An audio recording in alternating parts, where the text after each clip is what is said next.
Pick a move in the ring. You can hit me with a word you fling.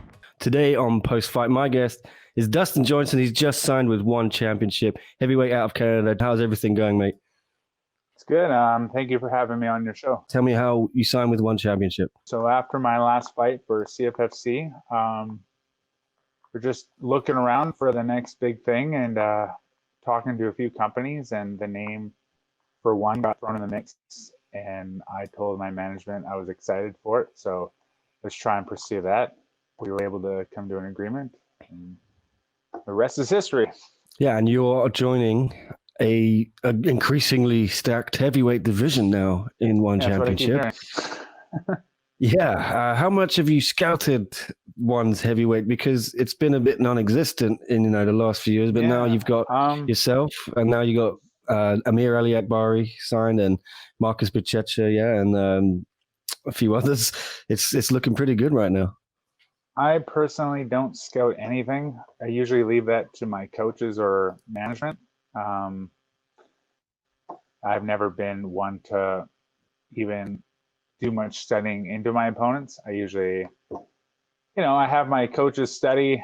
They give me the information on what I need to work on or what I should be looking out for, and that's pretty much how I've always done it. Otherwise, it just gets in my head and I don't want to get psyched out. Well, do you know anything about? I guess Brandon Vera is the champ. You must have experienced some of his fights. Former UFC star. Did you catch his last fight with Ongla? I did see it, and I've always been a big fan of Brandon Vera from way back when he was in the UFC started. So it'd be pretty cool to fight him. It'd even be cool to train with him. Hell, anything with him would be pretty cool. There was a bit of disappointment for you. You were on Dana White's Contender series in 2019. It was a no contest. How did you shake off that disappointment? I guess now it feels like everything's back on track. Yeah, so I was pretty disappointed for a long time and kind of took that no contest as a loss, pretty much. Felt right down. So I know I needed another big win to kind of put myself back, back in the rankings, so to speak. So getting that win at CFFC meant a whole lot to me. It was kind of like, stepping out of the regional to more veteran type fighters like Carl, who had fought in Bellator, who fought in PFL and Strikeforce and all those big name companies. Like getting a win over him meant so much, and it kind of made me feel like I'm ready for the next step too. And you've obviously been around the Canadian regional scene, Havoc and Battlefield. If people don't know about these promotions, are you happy to be a bit of an ambassador now for Canada, especially going to Asia, somewhere maybe there are less Canadians out there with ONE Championship? Yeah, well, I'm excited to be one of the few Canadians to be in ONE Championship. That means a lot to me. But I know Havoc's great. They haven't had many cards lately. BFL is always putting on great shows, and they always have great matchups and a lot of good talent there. So they're fun to watch.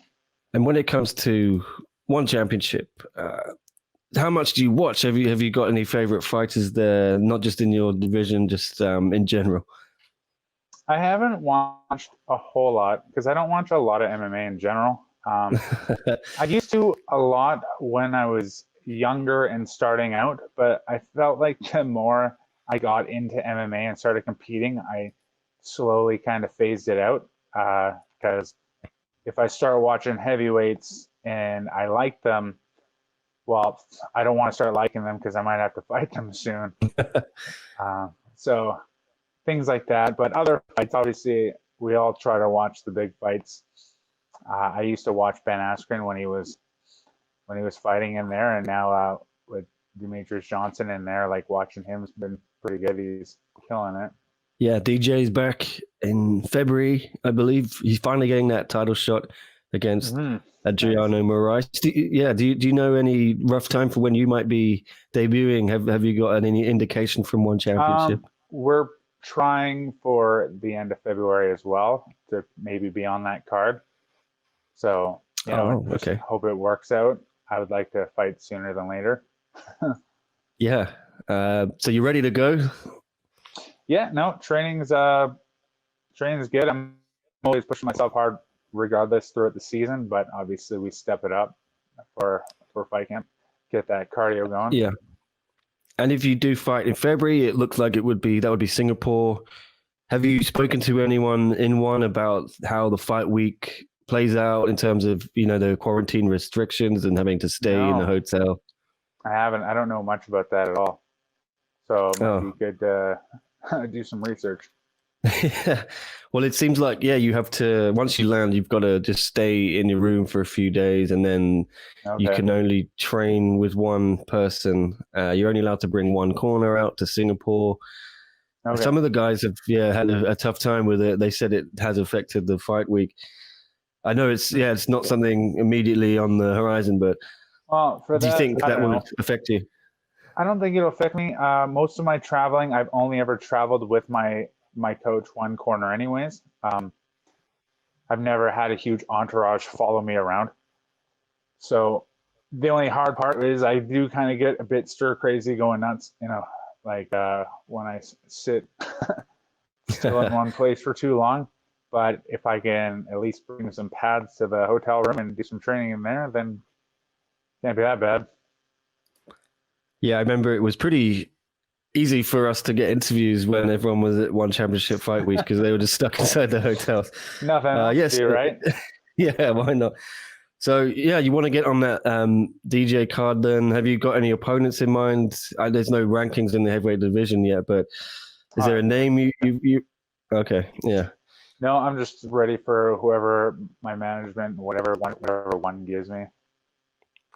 Well, there was a little bit of talk when I interviewed Ali Abdulaziz, who's bringing a few heavyweights over as well.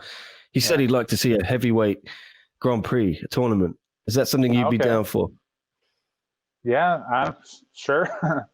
Doesn't matter to me. Yeah, I floated the idea to Chatri as well. He likes that idea. Isn't that kind of like a Grand Prix, like what DJ just did, right? Yeah, they'll have eight guys or 8 girls, and then they have the quarterfinals. Yeah, that'd be pretty cool. Yeah, they're going to do one on the atomweight side for the girls. So, but we're trying to wait for a confirmation on that. Would you like to compete in that if they threw it together? Would you be staking your claim to be in that 8 bracket?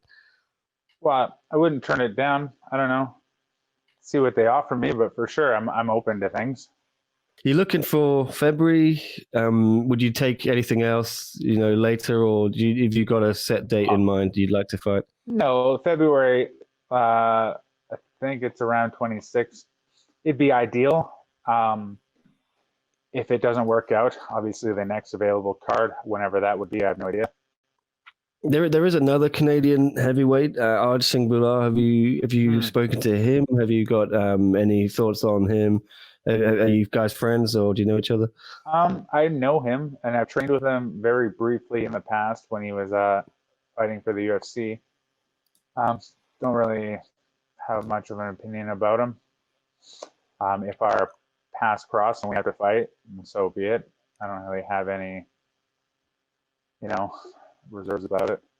Yeah, and he looks like he's going to have the next title shot, Brandon Vera. That was promised before the pandemic. So, if you're looking for that title, he might be the man.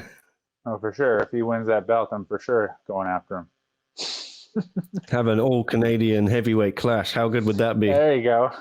That's not something anyone thought they'd see in ONE, Yeah. How big is ONE in Canada? Do people, MMA fans, speak about it? Do they know about it? Would you like to make it more? I would say most fighting gyms know what it is, obviously. People that actually follow MMA, but all those casual people, they still have no clue. Like I told people when we announced it that I signed, like, oh, it's so great. What's that? Like, because the UFC is huge to the North American market, but they don't realize how big ONE Championship actually is. Like, it killed the UFC in online views last year. almost 2 billion more views. So I don't think North America really knows how big a deal ONE Championship is, but with the increasing talent in the heavyweight division, I'm sure they'll know soon. Thank you, Dustin, for your time. I appreciate it, problem. man. Thank you for having me. Awesome. Yeah, no problem at all. I can't wait to catch up with you again, maybe in fight week if you're on that DJ card. Sure. I'll be. Yeah. If I'm stuck in that hotel, I'll be. You can message me all you like. All right, dude. Thank you so much. I appreciate it. I can't wait to see you debut in ONE Championship, Dustin Joynson. Thank you.